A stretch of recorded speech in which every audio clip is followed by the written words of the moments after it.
Ya para abordar las patologías que vemos a nivel ótico, algunas de ellas, en un breve resumen, por ejemplo, las otitis externas. ¿Qué es una otitis externa? Es la inflamación del conducto auditivo externo. Como vemos, aquí está edematizado y está estenosando el conducto, el paso, la salida, el drenaje de la secreción o del cerumen que está atrapado aquí en el tercio interno. Se pierde esa fina película lipídica que hay y que la protege. ¿Qué factores están condicionando esta otitis externa? Lo más frecuente es que ocurran en los nadadores. ¿Por qué? Porque están expuestos a la humedad, esa grasita se pierde, esa grasa que está protegiendo el conducto auditivo externo, y ocurre en el oído del nadador. Cuando hay rascados, estamos inflamando, estamos haciendo micro lesiones que no las podemos observar a veces con nuestros ojos, pero que a nivel microscópico ya están introduciéndose gérmenes, inflamando todo el conducto. Muy bien, esto va a alterar el drenaje, como lo dije, y va a ser un círculo vicioso porque va a incrementar la inflamación.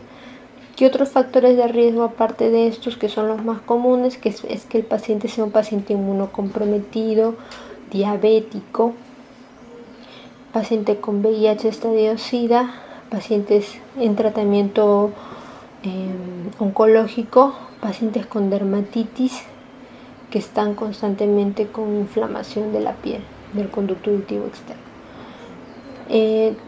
Hemos realizado una clasificación etiológica de acuerdo a qué gérmenes son los más comunes, si estamos hablando de infecciosas o de inflamatorias, ¿no?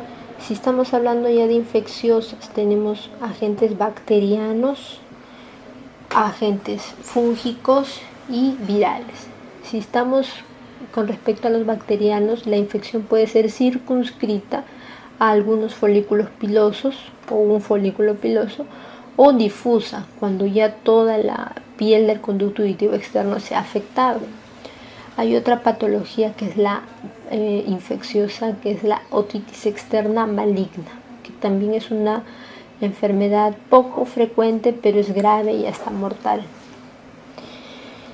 Dentro de la microbiología de esta otitis externa, el organismo, y que siempre lo preguntan más frecuente, es la Pseudomonas aeruginosa. Como ven, casi el 40% de todas las infecciones están dadas por este germen, seguido de Staphylococcus epidermidis, aureus, Streptococcus, Aspergillus candida. Eso ya sí estamos hablando de micóticas. Las otras patologías son las inflamatorias, con las otitis alérgicas, dermatitis de contacto, psoriasis, otitis externa granular. ¿Cuál es la clínica de las otitis externas? Como les repito siempre a los alumnos, es el dolor, la otalgia, la otodinia, que vendría a ser en este caso. Es un dolor intenso, seguido de plenitud oral, el oído se siente tapado, otorrea, secreción. Dependiendo de la etiología, esa otorrea va a ser más líquida, más densa o maloliente, fétida o espesa, blanquecina, amarillenta, verdosa, es dependiendo de qué patología. Y nos va a ocasionar una hipoacusia conductiva. Como vimos, hay un gap entre la vía ósea y la vía aérea, y hay un prurito. Adenopatías igualmente, hay ganglios. ¿Cuál es el tratamiento de estas otitis externas? Es la aspiración. A de aspirar. Si no tenemos aspirador, limpiar el conducto, como lo vemos acá, con un ótico y con una mecha. Por ejemplo, acá está obstruyendo un forúnculo que haya podido salir. Entonces ya aquí se acumula la secreción. Esto hay que drenarlo para que las gotas óticas que indiquemos puedan impregnar en toda la piel. Utilizar un antibiótico o un antimicótico. Esto son las gotas ópticas que deben cumplir estas características para que el paciente pueda sentir mejoría y tenga éxito el tratamiento. Igualmente analgésicos, normalmente dejamos parenterales porque el dolor es intenso, y la prevención, ¿no? Prevención en los nadadores, prevención en los pacientes que ya lo van a tener crónicamente, por ejemplo las dermatitis por psoriasis y todo ello, ¿no? Hacerles sus limpiezas preventivas antes de que lleguemos a una obstrucción total del conducto. Si es un adulto, sabemos que para administrar las gotas ópticas debemos traccionar hacia la parte más superior o media, pero en un niño hacia la parte más inferior. El objetivo es rectificar el conducto auditivo externo para que ingrese bien las gotas ópticas. Si tenemos una otitis externa bacteriana circunscrita, es la inflamación de un folículo piloso o de unos cuantos, como por ejemplo ¿no? Vemos que el piso del conducto está normal con sus vellos, mientras que en el tercio externo o en la mitad externa del conducto hay una inflamación, ¿no? Eso normalmente se produce por los vellos, los folículos pilosos que hay normalmente en el tercio, en la parte externa del conducto. Es la infección de un folículo. El germen más frecuente en estos casos es el Staphylococcus aureus. ¿Qué es lo que produce? Una tumoración edematosa, dolorosa, con signos los signos característicos de la inflamación. Pueden haber adenopatías satélites. El tratamiento es colocar un corticoide tópico y hacer un curetaje y un drenaje de la secreción que podamos encontrar ahí. Vía oral, lo normal es tópico, antibiótico tópico. Podemos dar vía oral si es un paciente que es inmunocomprometido, ¿no? Y dar AINES si es que hubiera dolor. En otitis externa difusa, ya no hay solamente una infección de un folículo piloso, sino que ya vemos que está comprometido la epidermis, la dermis, incluso el tejido celular subcutáneo. Y si vemos que el pabellón auricular externamente también está aumentado de volumen, está doloroso, podemos estar hablando incluso de una pericondritis. ¿Cuál es el germen más frecuente? A diferencia de Staphylococcus aureus para la circunscrita, es la Pseudomonas aeruginosa. Y el Staphylococcus aureus en menor medida, pero más frecuente el Pseudomonas. ¿Cuáles son los signos? Signo del trago, positivo, conducto auditivo externo congestivo, eritematoso, como lo observamos acá. Hay una estenosis. Miren cómo se estenosa el conducto. Hay otorrea líquida, profusa. El tratamiento es antibiótico, con corticoides tópicos y AINES vía oral, como la amoxicilina y el ácido clavulánico, que también podemos dar, o ciprofloxacino vía oral.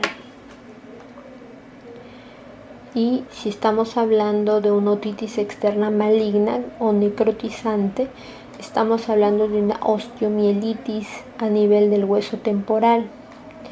Esto es poco frecuente que se dé en los pacientes, son en pacientes como ponemos acá, inmunocomprometidos o con diabetes. Es mortal y lo preguntan frecuentemente. Exámenes de NAM, MIR. El agente etiológico es la Pseudomonas aeruginosa y lo característico es una otodina intensa que no responde al tratamiento ya indicado. Y cuando vemos en otoscopía vemos granulomas polipoideos a nivel del piso y una esfacelación de todo el conducto auditivo externo con necrosis. En la tomografía de oído vemos acá una permeabilidad del conducto auditivo externo, la columna de aire, lo negrito que observamos, y aquí está obstruido en el lado izquierdo, ¿no es cierto? Entonces hay compromiso también de tejidos blandos en esta zona, hay un aumento. Como observamos acá, hay una hipercaptación. Si utilizamos gammagrafía con tecnesio 99, una hipercaptación en el lado izquierdo. Si lo volteamos al paciente, lo vemos aquí mejor. Esto se utiliza para hacer el diagnóstico de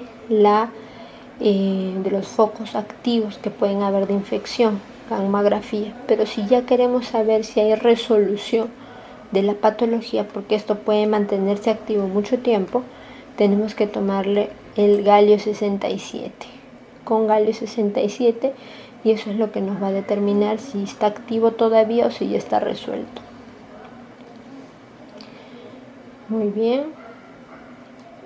¿Cuál es el tratamiento de esta otitis externa maligna? Que ya lo vemos como pericondritis.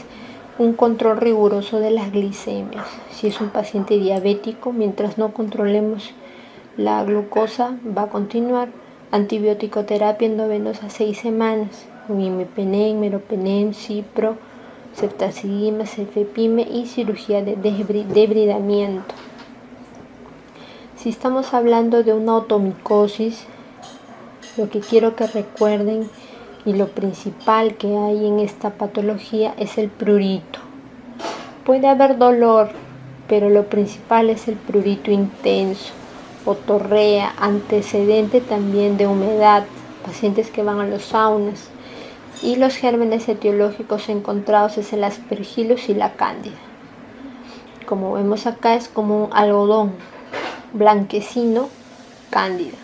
Pero si vemos hifas, que son como, cuando ustedes lo ven con el otoscopio, son como arbolitos negritos, y cuando lo extraen es como papel de periódico humedecido, así se extrae del oído externo. Entonces eso es aspergillus y cándida. ¿Cuál es el tratamiento? Aspirarlo, limpiarlo, porque echar gotas sobre la secreción que hay ahí no mejora el paciente. Tiene que tener aspiraciones frecuentes, antimicóticos tópicos, alcohol boricado se puede dejar si es un paciente inmunosuprimido, y traconazol bioral. Factores de riesgo: pacientes que están tomando antibiótico terapia prolongada, pacientes que acuden a las farmacias y se automedican ante cualquier molestia de oído con antibióticos tópicos cuando no los necesitan. Ahí están alterando el pH de la homeostasis óptica que ya hablamos, y hacen un desequilibrio y los hongos comienzan a hiperproducirse. Muy bien. Otra patología es la otitis externa viral. Lo característico es que el paciente ha tenido un antecedente de una infección respiratoria alta. Doctor, he estado resfriado, comencé con congestión nasal, rinorrea, y comenzó el dolor de oído. Un dolor de oído que ha sido intenso, y cuando drenó secreción serohemática, calmó el dolor. Lo observan al otoscopio y ven como unas ampollas, unas flictenas que se forman en la capa epitelial, en la capa externa de la membrana timpánica. Eso es característico de una meningitis bulosa, ¿no? Y los virus frecuentemente asociados, virus de la gripe, Mycoplasma pneumoniae.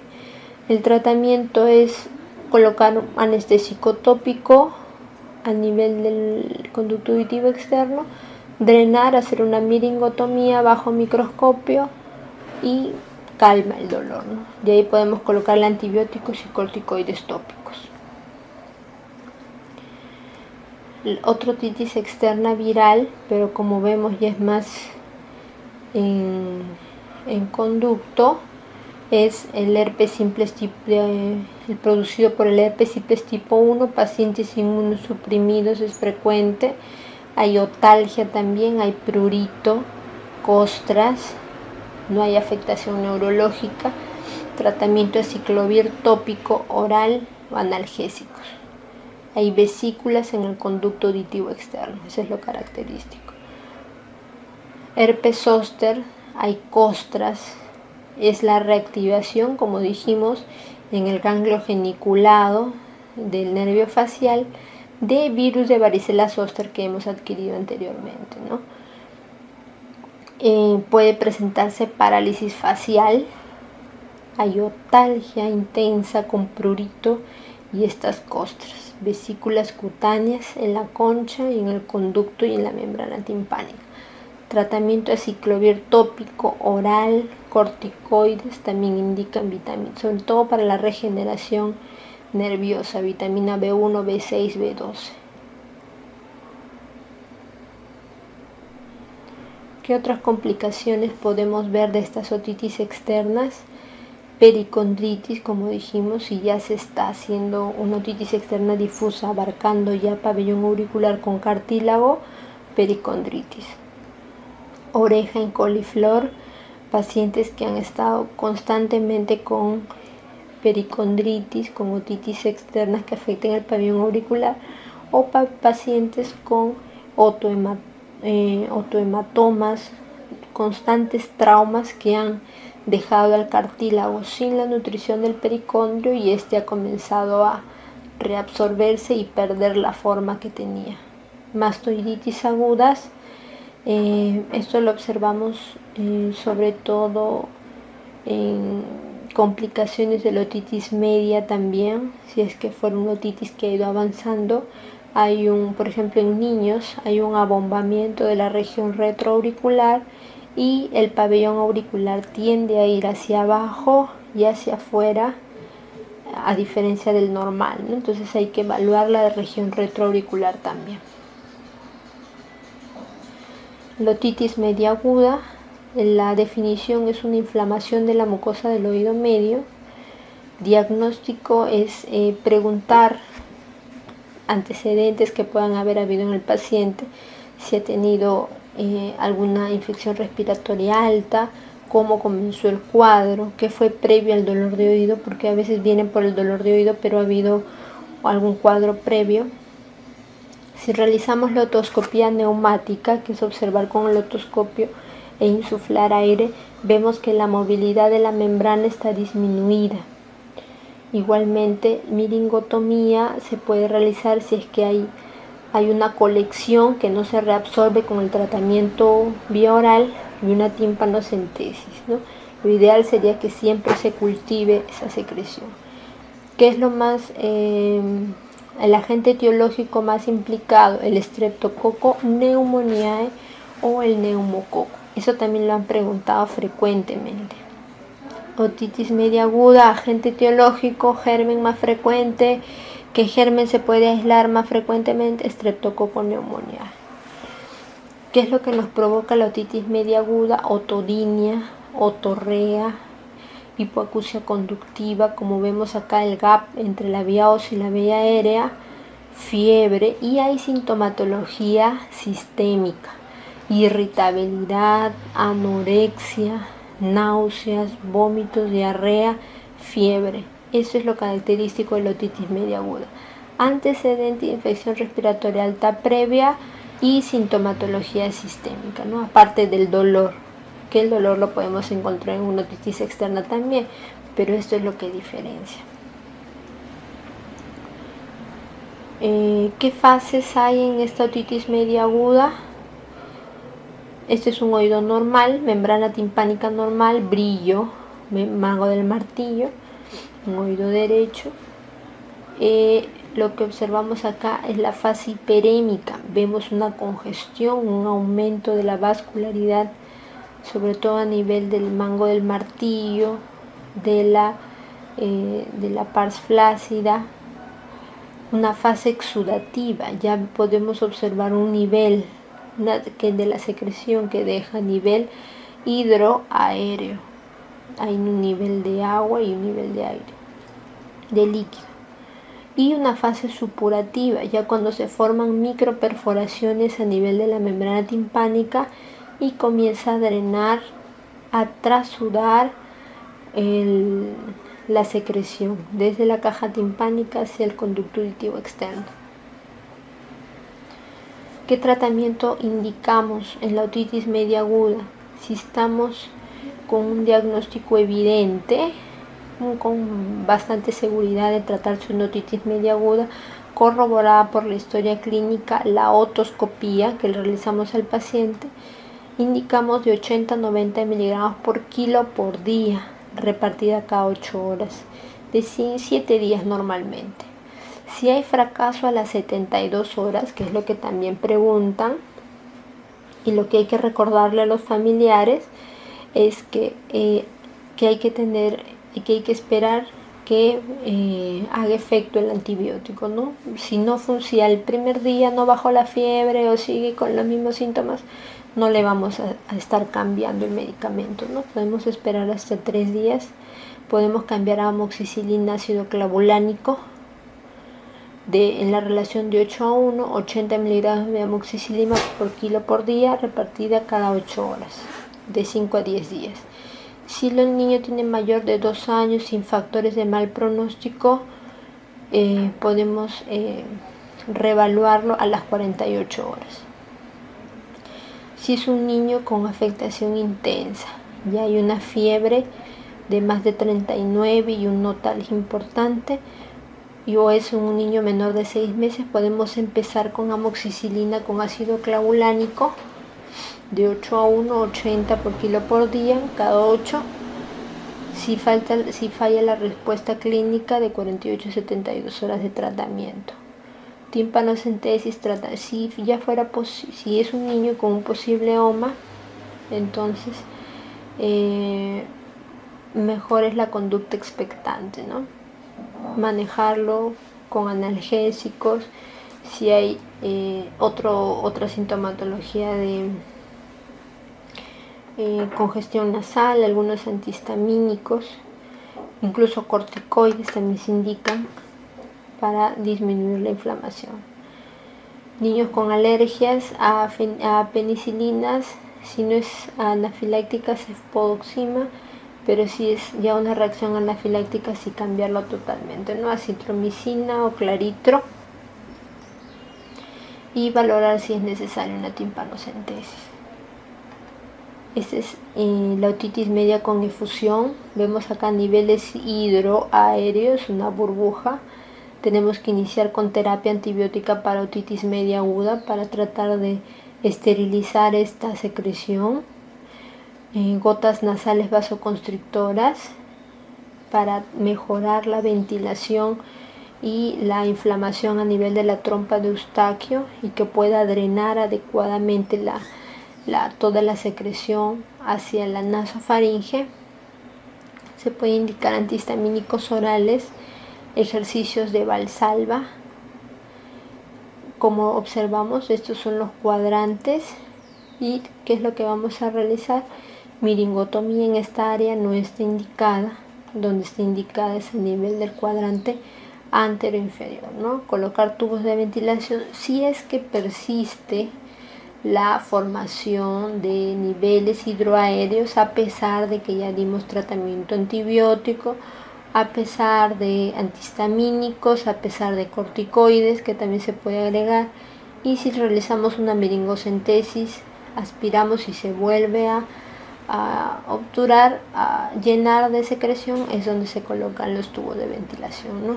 Si tuviera, eso normalmente se da, por ejemplo, en los niños cuando hay una hipertrofia adenoidea.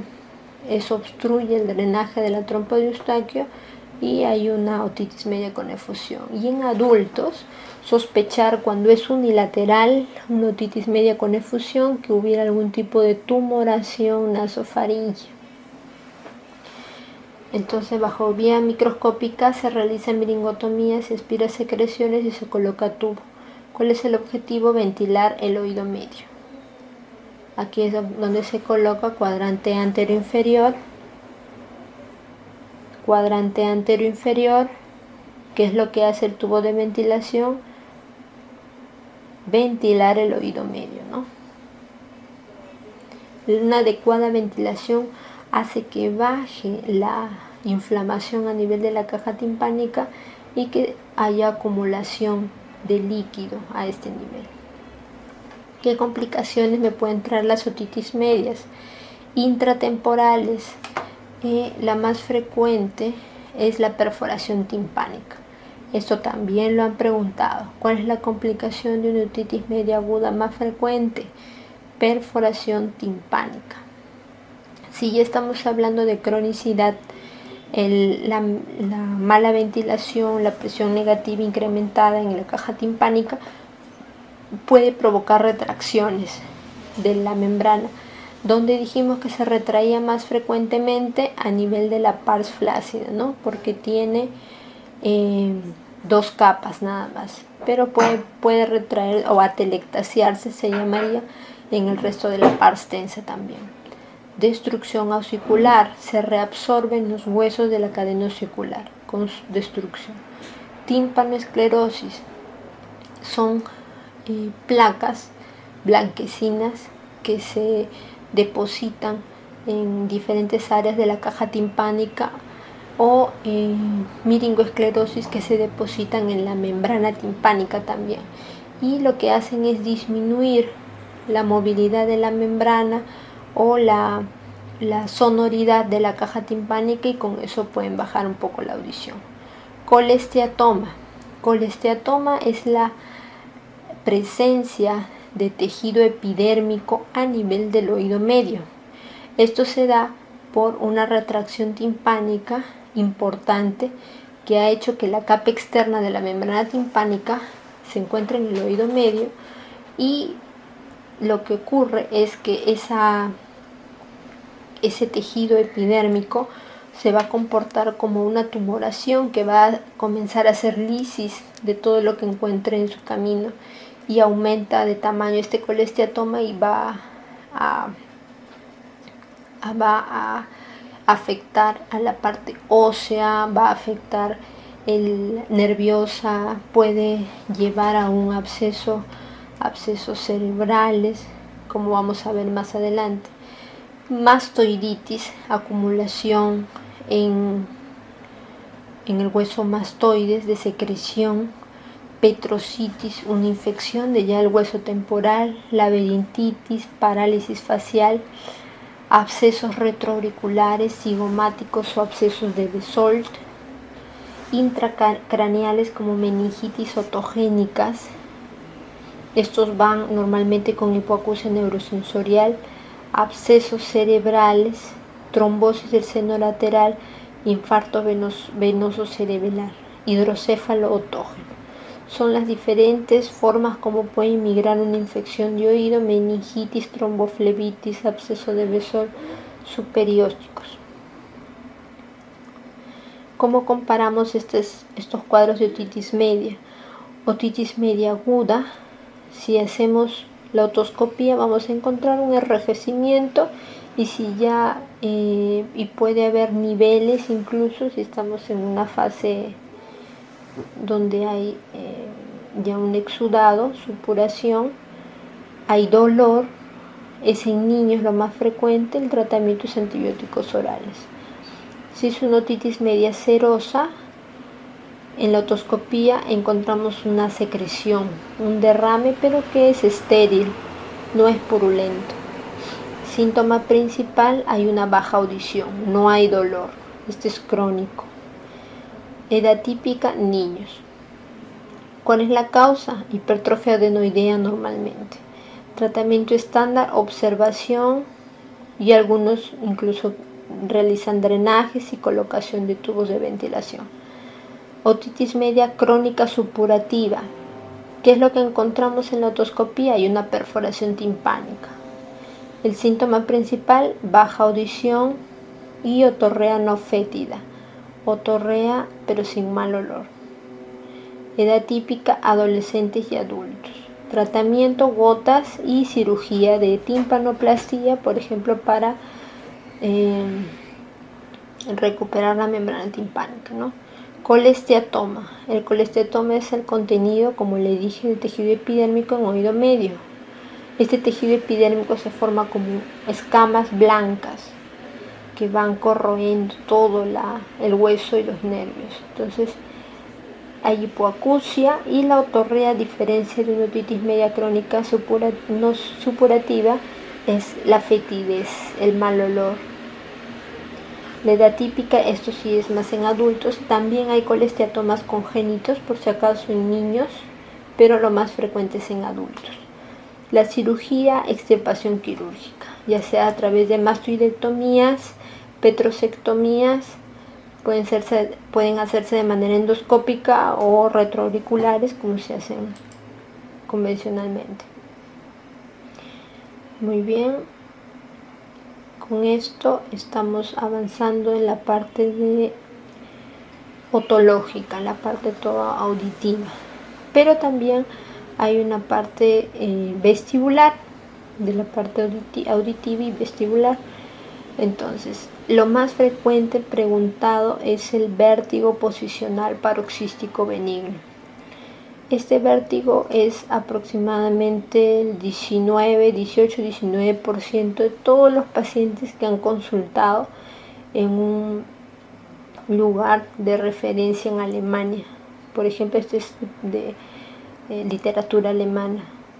Es el 19% aproximadamente, es lo más frecuente de todos los vértigos, y lo característico se los pueden presentar como un caso clínico. Por ejemplo, es un paciente de mediana o avanzada edad que refiere que presenta vértigos, sensación vertiginosa, sensación de giro cada vez que se acuesta, se levanta de su cama, o sea, hace movimientos cefálicos posicionales, rotacionales, se amarra los zapatos, va a querer sacar alguna cosa de un armario.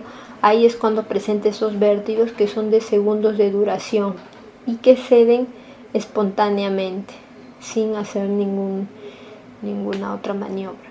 Entonces este paciente acude a la consulta y lo que hacemos para hacer el diagnóstico es la prueba de Dix-Hallpike.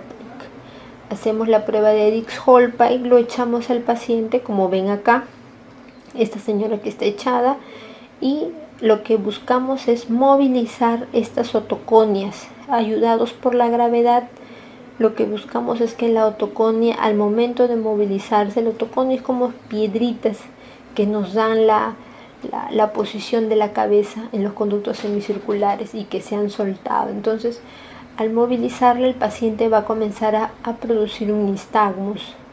Ese nistagmus es característico para cada canal semicircular afectado, porque los 3 canales se pueden ver afectados. Es característico para cada uno. Y esto nos va a dar qué tipo de canal está afectado y qué tratamiento es el que debemos de realizar.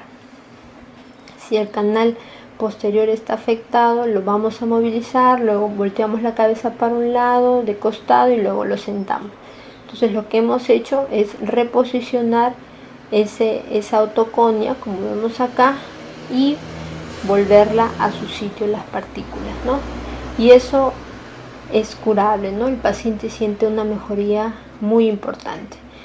El vértigo posicional paroxístico benigno es idiopático, no tiene una causa específica, pero algunos lo han relacionado con traumatismos cefalocranianos.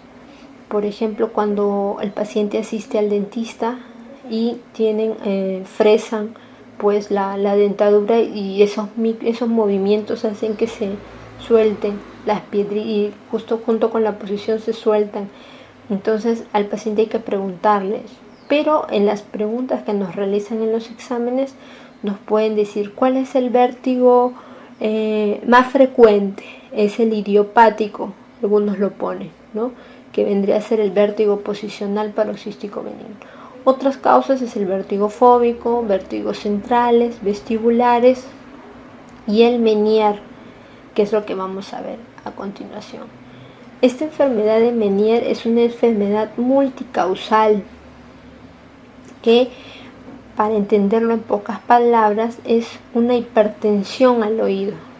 Este laberinto membranoso que se encuentra dentro de los conductos semicirculares, va a haber un incremento de la presión por un incremento de líquido, de la hiperproducción de los líquidos endolinfáticos, y lo que va a producir es que cada vez que haya un aumento de esa producción hay una crisis vertiginosa.